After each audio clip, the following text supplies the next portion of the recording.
JR Crisostomo. So, andito tayo ngayon sa ating isa sa bagong project ng SMDC, which is the Cheerful Home Phase 2. So, the Cheerful Home Phase 2, this is located in Santa Maria, Mabalacat, Pampanga.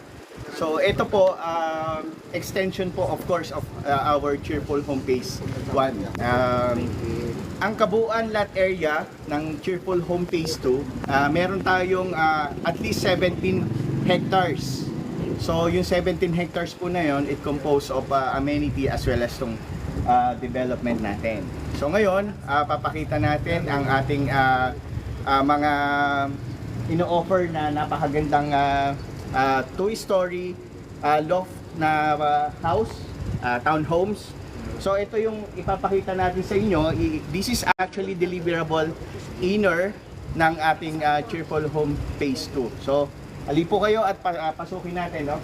So by the way, ang expanded lot area niya or deliverable lot area is 54 lote po siya.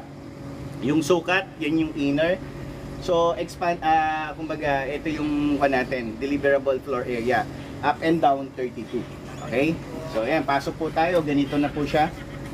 Naka-quality finish na yung harap. Ayan. So, pasok. Hali po kayo. Ayan, hardwood door. Ayan. Ang maganda dito sa ating project, you can choose which kung ano yung ceramic tiles na color, kung anong design na ilalagay natin dito. So, yun ang good thing dito. So, meron kayong kumbaga,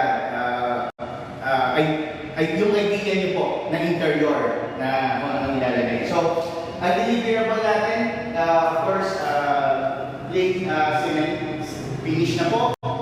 Tapos, na rin po, meron tayong kitchen. Yan, si kitchen, meron siyang stainless steel type. Meron siyang, yan, yung cabinet po sa baba. Then, of course, yung aming, dito ang ating living area. Yan, dito. And then, dito ang ating dining area. Tapos, ito po ang kitchen. Yan. Tapos, of course, yung toilet and bath po natin. Yan. So, naka-ceramic tiles po siya.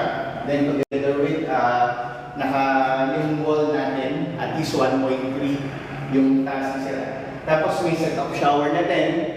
Meron na rin siya included na rin po yung tank type as well as lavatory. Then of course, meron tayong ventilation dito para at least kung gusto nyo pong lagyan din ng mga exhaust fan. So, yan po. Yan. So, pan po natin. Ito po ang ating service area. Pag sinabi natin service area, dito po ang laundry area nyo. So, yan, may provision na po tayo. No? Meron na rin siyang provision for yung faucet natin. And of course, as per our, yung tinatawag nating deed of restrictions natin, nakalagay po doon, dapat to naka-open. Why? Kasi para meron po kayong yung ventilation, may hangin, as well as may fire exit po. So yun, this is actually your service area. Ayan po. Pwede na po kayo magsampay dito. Ayan. At least mabilis matuyo. Yan. So, ang maganda dito sa kalpon natin, sa Flexi Home 2-story loft natin, no? Or 2-story loft type natin sa Cheerful Home Phase 2. Modern type na po ito. Why? Kasi loft yung ating second floor. So, pakita ko sa inyo, akit po tayo. So, ito, ang deliverable natin, no? Naka-baluster, steel po siya. Tapos, yung wooden step po. Yan. So, pati po ako. Yan. So, ito pong ating second floor, no? Investors and buyer. Maganda po dito, yung pinrovide natin deliverable, kung halimbawa, dalawa lang po kayo, nag-start pa lang ng family or couple, so suitable na po ito. Pero kung halimbawa may soon magkaroon kayo ng anak or magkaroon kayo ng yung additional sa family, pwede po natin i-expand. Expandable po yan. Kaya modern time na po yung ating bahay dito po. So, yun po, ito po ang ating glass awning window. Yan, so push button, of course, ang good thing sa atin, wala rin po siya ceiling. Plain cement plain na rin wooden ceiling po. And then, maganda dito, no? Kumbaga, yung costing po ng expansion natin. Kasi, ito, ginamitan po natin ng bakal together with the Kaizen board. Pwede nyo na rin po siyang extend ng ganito. So, yun po ang mga investor and buyer, no?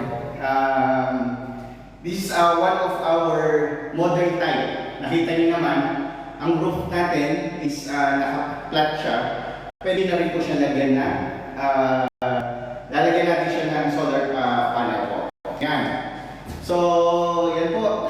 Ngayon po, nakita nyo ang aming deliverable. So, ipapakita po namin ngayon, of course, kung paano natin ito i-expand, kung paano natin siya i-dress up po. So, halin po kayo at samahan niyo po ako na ipakita sa inyo yung dress up unit natin. Yan. So, yan, may parking tayo. Yan.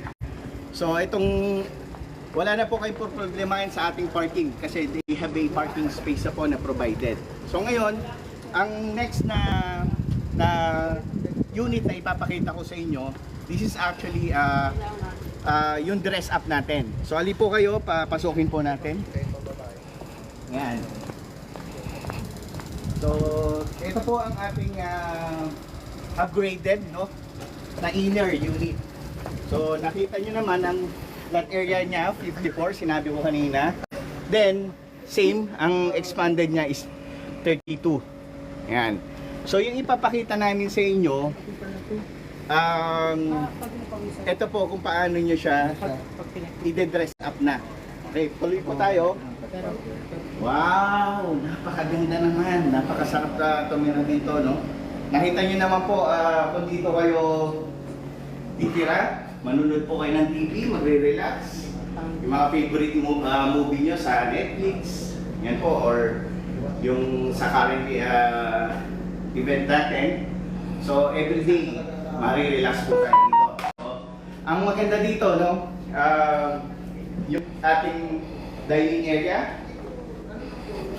Ang dining area po natin, kung meron po tayong at least family, no, couple tayo, then meron tayong dalawang anak.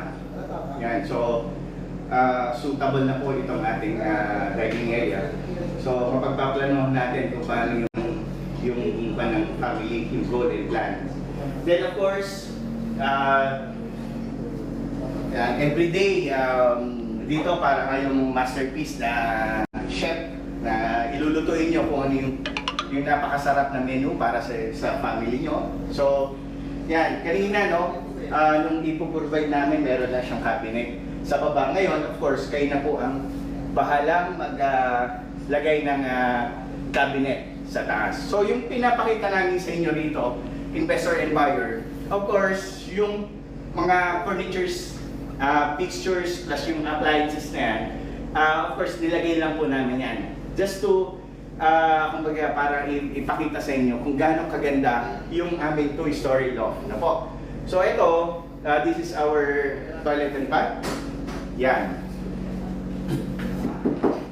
Naka-PVC door po siya. So ayan, upgraded na din kasi nilagyan natin siya ng division dun, investor and buyer. They have a, yan, nasa inyo yan, kung glass division po. Or pwede nyo nalagyan na siya ng curtain dyan, no?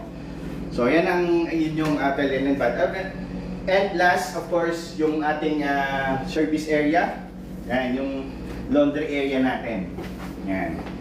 So, pinapakita natin ngayon, ito yung ating expanded na or yan, dress up, no? Unit. Ngayon, pinakita na namin yung, of course, yung pinaka-ground floor natin. Pakikita ko naman ngayon yung ating twist yung sa taas, yung second floor natin. So ito po, tara po. Pasukin natin ang ating napakagandang second floor na loft. Yan, investor and buyer. Ito yung sinasabi ko sa inyo, no? Kung right now you are a couple, no? Or partner. So yan, so pwede po ito. Yan. So, yan. So ito, pwede nyo palagyan siya ng glass na partition. Yan, yun po yung uso ngayon. Glass na partition po. Yan, tapos yan, kung gusto niyo naman ganito lang para yung air condition nyo, of course centralized. Ngayon naman, for your family needs, pwede rin naman natin na expand ito into 2 bedroom po.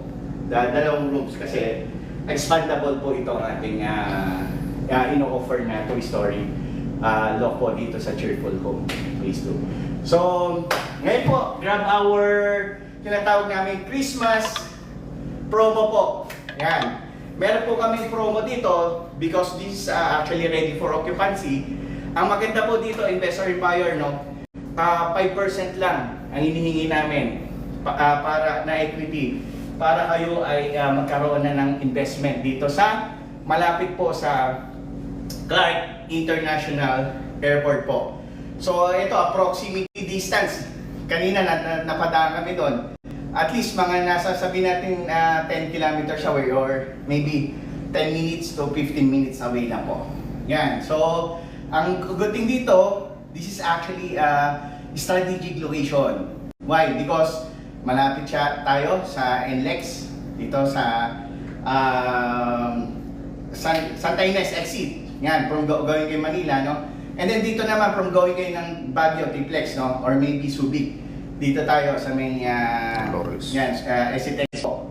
So, pwede napakalapit po, napaka-accessible. And of course, marami pong dito, investor and buyer, madaming trabaho. Kasi tawid mo lang doon sa kabila, andun po ang yung free zone ng ating Mabalacat, which is yung TIPCO. Sa TIPCO po, andun lahat ang pagawaan ng mga parts of cars, yung gardenia na kinakain po nyo. Andyan po, ang dami po nagtatrabaho sa loob. Then, foreign companies, marami din po dyan sa loob. So, maganda dito, pwede nyo rin po siyang gawing investment, paupahan natin, or maybe gawin natin, alam nyo po yung Airbnb? Yan, Airbnb, no, nasa Japan po kami. So, investor and buyer, no, ganito lang po yung Airbnb na stay, inupahan namin at tinulugan nun. So, imagine nyo, napakalapit sa airport, malapit sa trabaho. So, aside from dun sa tip ko na sinasabi ko, no, malapit din po ito sa Pampanga Techno Hub. Napakalapit. Pampanga Techno Hub is located also in Mabalacat City. So, investor and buyer, this is your chance na magkaroon na namin ng ganitong investment. Tawagan nyo po kami, lalagay namin dyan yung number namin, plus yung email, and then habulin nyo po itong naming Christmas promo. So meron po tayo hanggang December na sales cut-off para ma-avail nyo po yung sinasabi ko. Kapag nag-down po kayo na 5%, you can avail the 10% discount. And then pwede rin po i-flex natin yung 5% na yan, gawin natin ng 3 months to pay, you can avail at least 8% discount. And then, kung gusto nyo ma-maximize yung 5% natin, pwede rin nyo pong hulugan siya ng 6 months to pay para magkaroon tayo ng at least 6% na discount. Ayan. So, investor and buyer, grab the offer. Konti na lang po ang aming unit dito. So, yan, i-call and of course, email nyo lang po ako or i-PM nyo po ako. So, thank you very much. Have a nice day. Bye po. Thank you. Thank you sa mga followers, sa mga nanood ng aking video. Ayan. Ayan. Thank you.